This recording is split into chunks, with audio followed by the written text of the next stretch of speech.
Dante's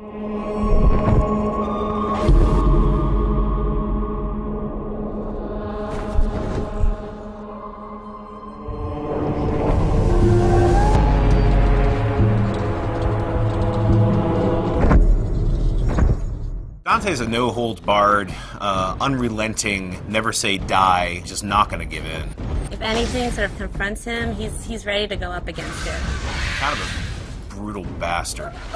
Dante's not a good guy. He's like, ah! He's a guy who kicks down the doors of hell, quite literally. Kind of a cuck, basically.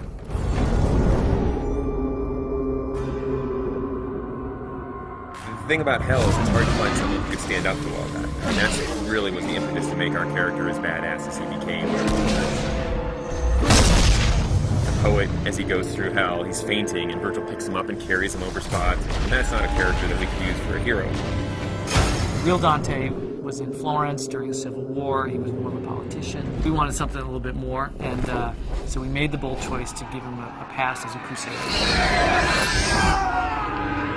He's had a pretty tragic and, screwed up past. A lot of things in his past that haunt him. He's definitely not some straight sort of action hero. I like the fact that he's a little bit more human. I mean, obviously he's wielding this giant scythe that most of us couldn't lift, and I know because we built one for Comic-Con. So he's definitely, superhuman in that sense. But there are certainly moments in the game where he's not sure if he can go on. I think the story kind of demanded that he be a little bit more complex. The first line of the poem is, at the midpoint on the journey of life, I found myself in a dark forest, and it's a metaphor for him being confused and troubled about his own life, but we wanted to go to the nth degree for the video game.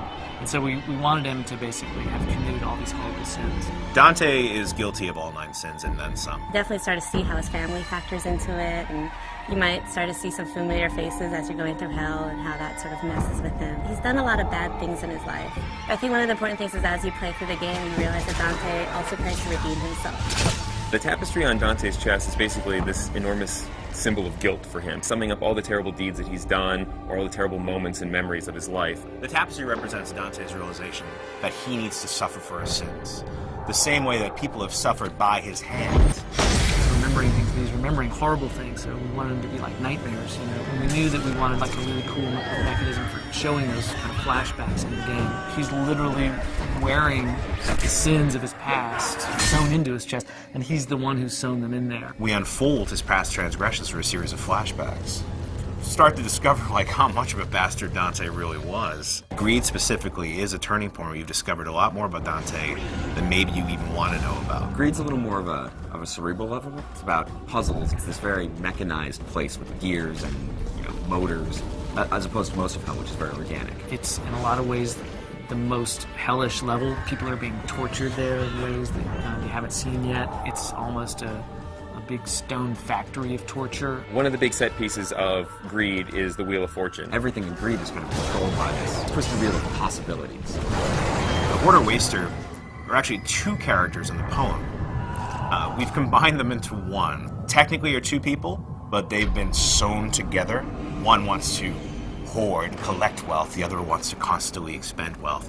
And they're stuck together for an eternity to sort it out amongst themselves. Greed is all about torture and teasing people with the lure of gold and ripping them apart as they reach for this. Totally different sort of environment. You got molten gold sort of dripping on the sides. It's a complex level, but it's pretty fun to go through. Greed's an interesting level because it's really kind of the beginning of Act 2 in a lot of ways. You're going to leave greed behind, descend down into the 5th circle, and which is anger, and that's where the putrid swamp of the river Styx begins.